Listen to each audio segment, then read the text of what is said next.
Üdvözlök mindenkit, a mostani videó témája a narcisztikus nem bír egyedül meglenni.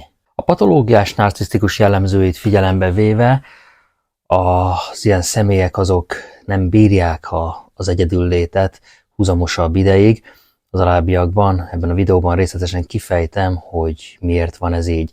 Sokszor hangzik el az a kijelentés, hogy a narcisztikus megbolondulna egy lakatlan szigeten, és igen, ilyenkor jönnek a kommenteknek a tömege, mindenféle gondolkodás nélkül az emberek rögtön írják, hogy hát egy lakatlan szigeten bárki megbolondulna, nem csak a narcisztikus. Mielőtt ehhez és hasonló kommentekbe kezdenénk, ajánlott lenne végignézni a videót, és értelmezni is, tehát nem elég csak nézni. A narcisztikusoknak nincs identitás magja, nincs egója, tehát nincsen náluk én. Mivel nincs én, nem tudnak magukból kinyerni semmit, mindent a külső környezetből kell kinyerniük, emberekből.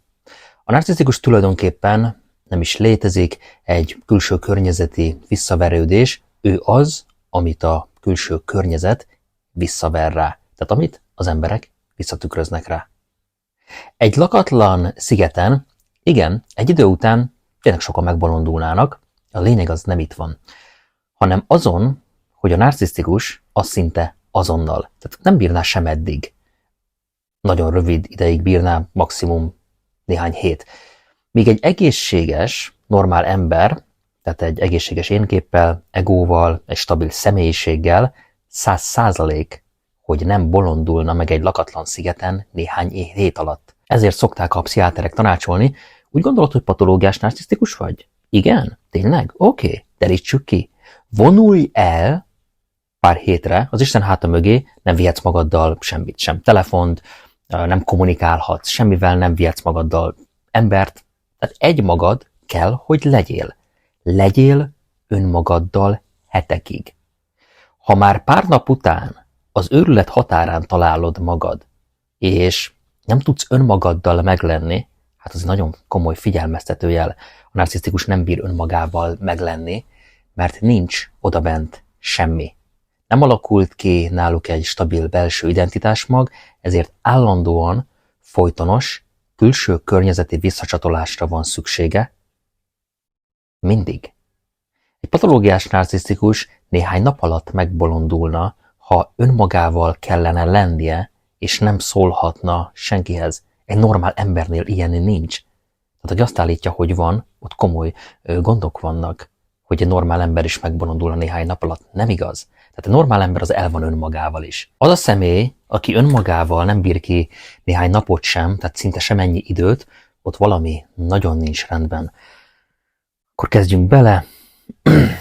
Tükör-self koncepció, mások tükrén keresztüli önértékelés, tehát a narcisztikusoknak az önértékelése és az énképük, az, mint tudjuk, nagymértékben függ mások visszajelzésétől, tehát ők úgy érzik, hogy a saját értéküket csak akkor tudják meghatározni, ha mások ezt visszatükrözik számukra, azt, hogy ők mennyire fontosak, mennyire értékesek, mennyire különlegesek.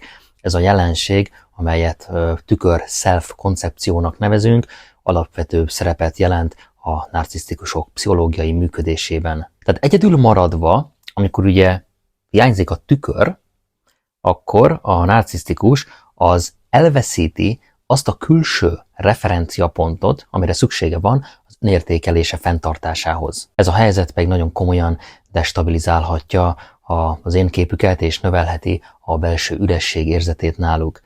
Mondjuk a következőre az identitás válsága. Mivel a narcisztikusoknak az identitása és önértékelése az a külső forrásokból származik, az ezek nélküli létezés hát komoly krízist okozhat, az identitásválság, ha egy lakatlan szigetre elvonul, megnyilvánulhat szorongás, depresszió, bizonytalanság formájában, mivel a narcisztikus az nem tudja, hogy ő ki csoda valójában mások visszajelzése nélkül.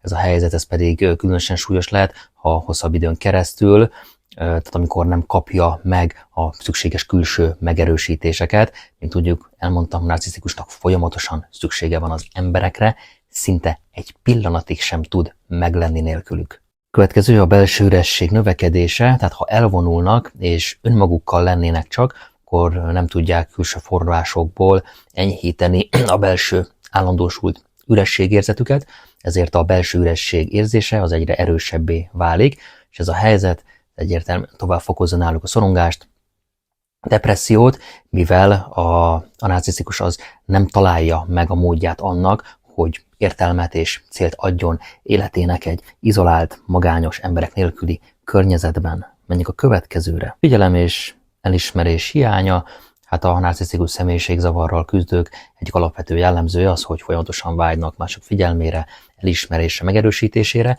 tehát a narcisztikusok a belső értékük és az önértékelésüknek a nagy részét a külső forrásokból nyerik ki, ami azt jelenti, hogy másoknak a visszajelzései, a dicsérete, az ajnárata, a csodálata nélkül egész egyszerűen nem tudják fenntartani a saját túlkompenzált énképüket. Egy izolált környezetben, mondjuk egy lakatlan szigeten, ahol ezek a külső források nem állnak a rendelkezésére, hát a narcisztikus az nagyon gyorsan szembesülhet azzal, hogy nincsenek eszközei a belső üresség érzésének az ellensúlyozására.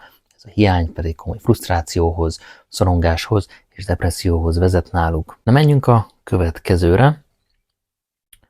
Ez egy jó kis pont lesz, az önreflexió hiánya. Mint tudjuk, a narcisztikusok azok nem rendelkeznek önreflexióval, tehát az önreflexió az különösen nehéz és fájdalmas egy narcisztikusnak, tehát ennek a nehézségnek az alapja az az, hogy ugye az önreflexió során az adott személy az kénytelen szembesülni negatív érzésekkel is, mint bűntudat, a szégyen, tehát önkritika, amelyeknek az elkerülése a narcisztikusoknál az alapvető fontosságú, tehát itt a pszichológiai védekező mechanizmusoknak a fenntartásához szükséges ez náluk, ezért nincs önreflexiójuk. Tehát az önreflexió hiánya azonban hosszú távon növeli a belső feszültséget, szorongást, mivel az adott személy az nem képes feldolgozni és integrálni a saját érzéseit és a saját tapasztalatait.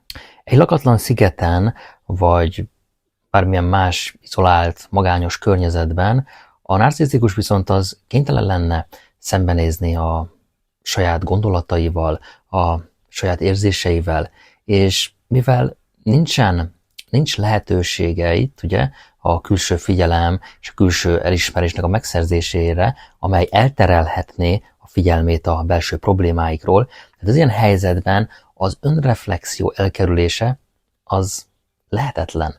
Tehát nincs mód arra. Nincs a narcisztikusnak módja, hogy elmeneküljön a saját belső világától, tehát nem tud egy izolált környezetben önmaga elől elmenekülni.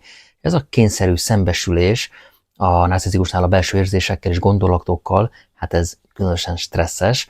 Az önreflexió során feltörő negatív érzések náluk, mint a bűntudat, szégyen, hát gyakran azzal kapcsolatosak, hogy a narcisztikus az ilyenkor belsőleg felismeri, ugye, ha egyedül van, csak magára van utalva a hibáit, a gyengeségeit, a tökéletlenségeit, és ezek az érzések azonban ellentmondanak annak a grandiózus énképnek, amelyet nagyon állandóan, ugye konstans igyekeznek fenntartani, ez lenne a hamis én.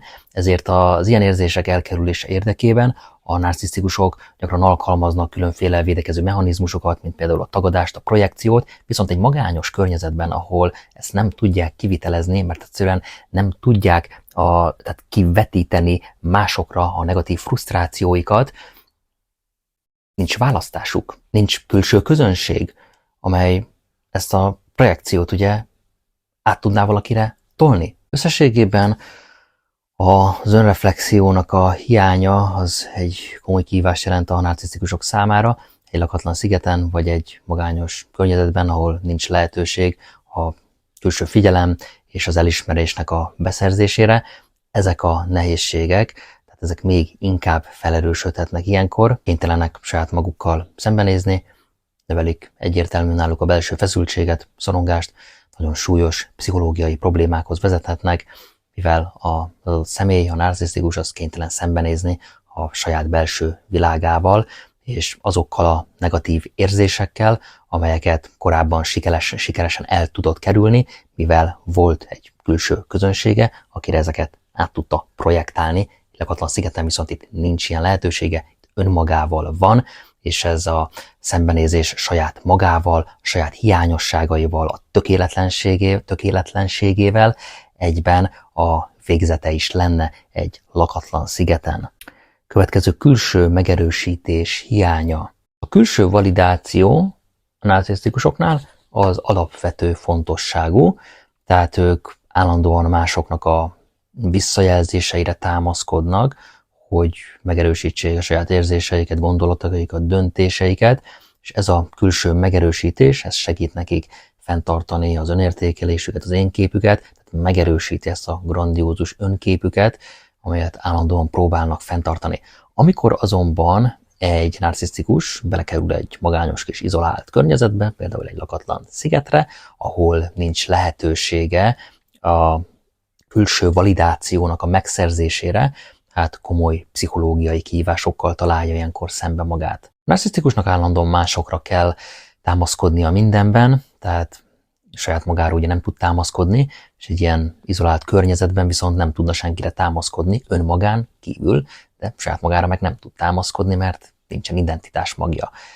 Egy izolált környezetben, tehát nem tudja megszerezni azokat a visszajelzéseket, amelyekre szüksége van ahhoz, hogy megerősítse az önértékelését, vagy bármi más a döntéseinek a helyességét. Tehát ez a hiányzó külső megerősítés nagyon komoly szorongást okozhat a számára, mivel a narcisztikus nem tudja, hogy hogyan is értékelje a saját érzéseit és gondolatait mások visszajelzései nélkül. A narcisztikusok nem rendelkeznek azokkal a belső erőforrásokkal, amelyek segítségével önállóan, tehát külső megerősítés nélkül fenntarthatnák az önértékelésüket, a szorongás és a depresszió az pedig így csak erősödik. Az ilyen helyzetben megtapasztalt szorongás csak súlyosbítja a narcisztikus belső feszültségét, mivel egyszerűen nincs eszköze arra, hogy megerősítse saját magát. Tehát elismétlem, nem tud önmagából kinyerni semmit. A külső validáció nélkül, tehát nem tudja, hogy hogyan értékelje helyesen a saját érzéseit, gondolatait,